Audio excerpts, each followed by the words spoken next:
Okay, so we just got a crazy report suggesting that with all the speculation, there is a very real chance that the Eagles will fire Nick Sirianni after the season, so how likely is this to actually happen? Also, we got some huge injury updates on some key Eagles ahead of the playoffs, and DeVonta Smith specifically seemed to confirm that he's gonna be out there in Tampa. Plus, it seems yet another team wants offensive coordinator Brian Johnson to be their next head coach despite all the criticism, and Dallas Goedert also claims that the Eagles coasted through the final stretch of the regular season, so is this true? I mean, man, things are getting crazy right now, so we're gonna talk about all that and more news in this video today, and we won't waste any time. Let's get straight into it. So let's start off with some huge injury updates as the Eagles look ahead to their playoff matchup with the Bucs, starting with the promising one, as after missing the Eagles' final 4 regular season games, cornerback Darius confirmed he'll be back for the playoffs on his podcast saying, quote, "Philly fans, your boy is back. So y'all don't need to do no tweeting, no Instagramming, asking me if I'm back. I'm telling y'all right now from the horse's mouth, Slay is back. We ready to go out there, compete, and catch these dubs." So that's amazing news because the Eagles have really missed Slay since he's been out. I mean, he's easily the Eagles' best coverage player, so it's just great to get him back, especially ahead of a matchup with Mike Evans and the Bucs looming. And then on top of that, head coach Nick Sirianni was asked about the status of Jalen Hurts, AJ Brown, and DeVonta Smith as they're all dealing with various injuries,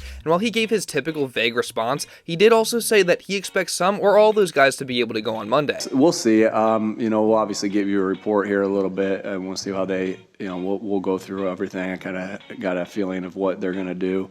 Some guys, we're expecting guys to be able to go during the game, and we'll see how their bodies feel out there and how much they do out there today. Now, it seems like one of those guys that is expected to be back is DeVonta Smith, who confirmed on Thursday that he's going to be out there on Monday night no matter what. It's just another game. Just another game? Chips are just a little bit high, win and go home. How you feel? I'm good. Good to go Monday night? Yeah, I'll be there counting it. So it's obviously going to be really awesome to get Smitty back for this game. I mean, the Eagles really missed him last week too, so now that he's back, the offense is surely going to receive a much-needed boost. And we've also seen in the past that DeVonta Smith is a playoff performer. Last year during the Eagles' run to Super Bowl 57, Smitty was their best receiver, so hopefully he can bring a little bit of that playoff magic into this game against the Bucs, and hopefully AJ Brown can as well. The unfortunate thing is, he might not get the chance to, as he started off the week by missing practice on Thursday per report, so that's definitely not a good sign for his potential status on Monday. Now hopefully he's able to practice Friday and Saturday and then hopefully play Monday, but because not having him would really hurt, obviously. And then moving on to the last of those 3 guys, I mean, there's pretty much no doubt in my mind that Jalen Hurts is going to play on Monday despite dealing with that dislocated finger he suffered versus the Giants. Now, Jalen actually got the chance to give us an update on how he's been dealing with the injury, basically just saying that he's taking it day by day, trying not to look too far ahead, and he's just looking forward to getting some good preparation in this week. And then later, he was actually asked the question of if he had tried to throw since the injury, and this is what he said. I have not. Obviously, leaving that game and attempting to go back in that game probably wasn't physically the best idea. Not having much control over the things that I wanted to do. But time will tell with that, and I can assure you everything's progressing in the right way. So, obviously, that's not very fun to hear. I mean, on one hand, it is definitely good he said it's progressing how it's supposed to, but at the same time, that's of course a very vague answer from Jalen there. And it's also just not great to hear that he hasn't thrown since he came out of the Giants game, so I guess we'll see how that injury affects him throughout this week of practice. He did have a glove on his throwing hand on Thursday, so that's definitely noteworthy. I mean, again, I still have no doubt that he's going to play, but I'll be interested to see how much his injury actually limits what he's able to do.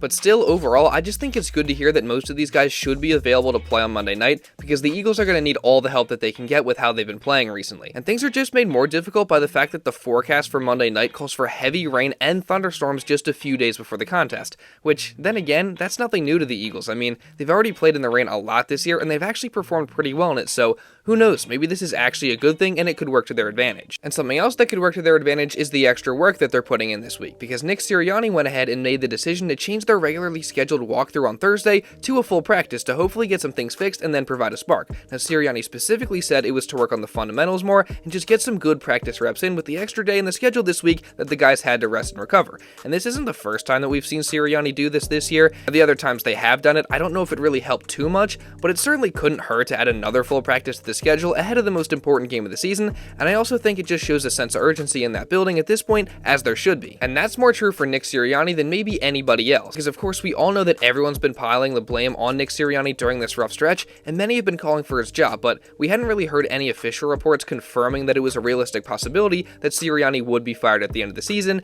That is until now, as based on a new report by ESPN's Tim McManus, it sounds like even though it may not be the most likely scenario that Sirianni is fired, there is also a very real chance that it could could happen. Believing what I'm seeing with my eyes, that this thing has fallen apart on the head coach, and there's some rot going on right now. So it's a hard one to pin, most likely, but I feel like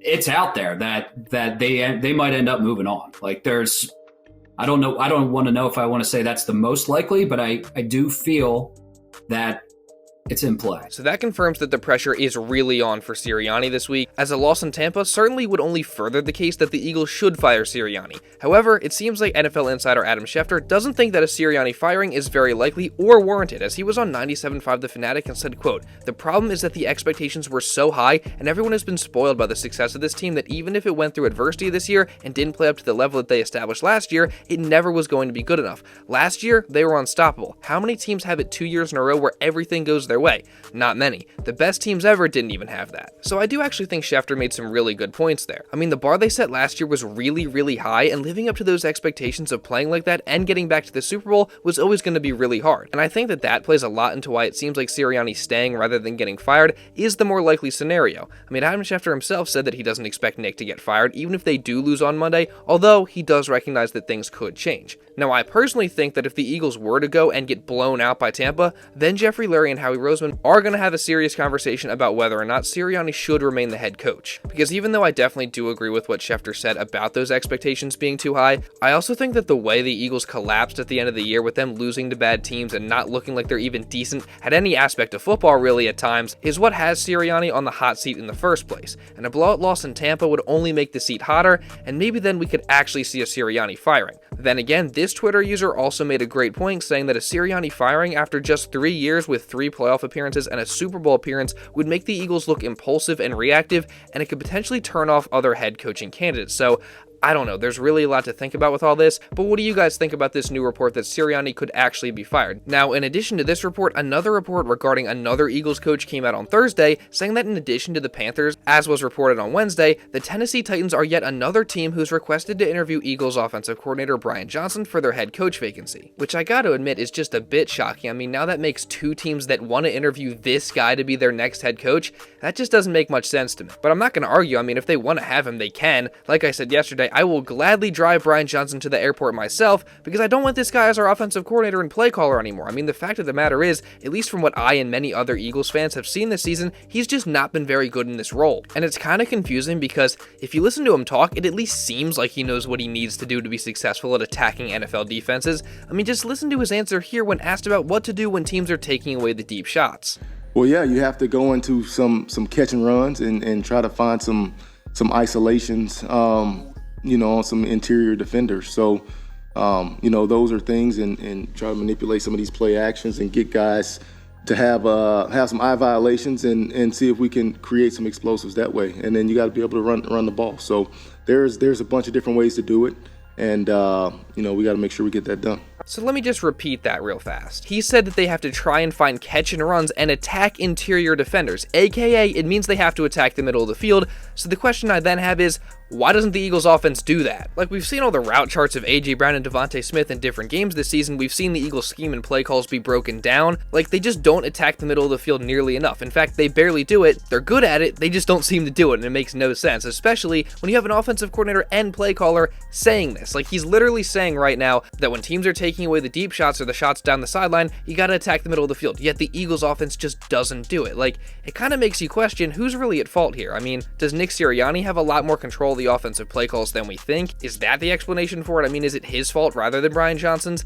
I don't know, because I just don't understand why BJ would say this, but not take his own advice. Like, I don't get it. What are we missing here? I mean, I guess I'm going to have to leave it to you guys down in the comments. Is BJ just brain dead, or are we missing something? And also, is there something that we're missing as far as the Eagles' mentality as a locker room? Because last time I checked, they had this dog mentality where they never looked ahead or looked past any task during the week or any team on the schedule. But Dallas Goedert seems to have admitted that the Eagles got away from that recently, as after the loss to the Giants, he said he felt that the team was just kind of waiting around for the playoffs, not really caring about the last few games on the regular season. And then now during this week, Goedert actually went on WIP, and he went even further. What did you mean by what you said after the game? Because I think some people have taken that as like, were you guys really mentally into this the last few weeks because it wasn't yet the playoffs? What did you mean when you talked after the game? We always say we never look ahead in the schedule, and we want to take it day by day, and that's exactly what we want to do. But, we had that hard stretch in the middle of the season, and, whether it was outside noise or, you look at the schedule before the season and notice what looks like easy games at the end of the season, games that, we expected to win without doing anything. So we lost a couple of games in the hard stretch, and, we're like, it's okay. We'll win the games at the end of the year. The 3 games at the end of the year that seem really winnable. And, we might have overlooked it. We might have just coasted, expected our talent to win games. I don't know. I mean, on one hand, I do like that Goddard didn't just give a kind of textbook cookie cutter answer, like kind of what we've been hearing from this team so much during this rough stretch. But at the same time, I have a hard time believing that the Eagles, for 3 consecutive weeks after they had already lost 3 games in a row, just were coasting and not really taking things seriously. And now that the playoffs are here, things are just going to change drastically all of a sudden. I don't really buy into that at all. And honestly, it just doesn't sound very good coming from Goddard either way. It either sounds like an excuse, which is kind of where I'm at, or the Eagles have some serious issues with their mentality, because you can't afford to have that mindset of just getting by on talent in the NFL. So overall, I just don't really like it, but what do you guys think? Now, regardless of what you make of Goddard's comments, the Eagles better have the right mentality this week leading into their playoff matchup with Tampa, or they're going to end up disappointing once again. So we're going to have plenty more coverage leading into that game, and also, if they do win, we're of course going to be covering the rest of the Eagles playoff run, and then of course also the entire Eagles offseason. So if you don't want to miss any of that, make sure you subscribe, and also really importantly, turn on notifications so you don't miss when any other Eagles updates are uploaded. And also, if you did enjoy, make sure you drop a like down below to help show some support, and leave a comment down below just regarding anything that I talked about in this video. And also, if you want to watch another video talking about Jason Kelce's bold claim on the offense, among other things, you can go check this out right here. Now, with all that being said, that's pretty much all I got for this one, guys. So thank you all so much for watching, and I'll see you in the next video.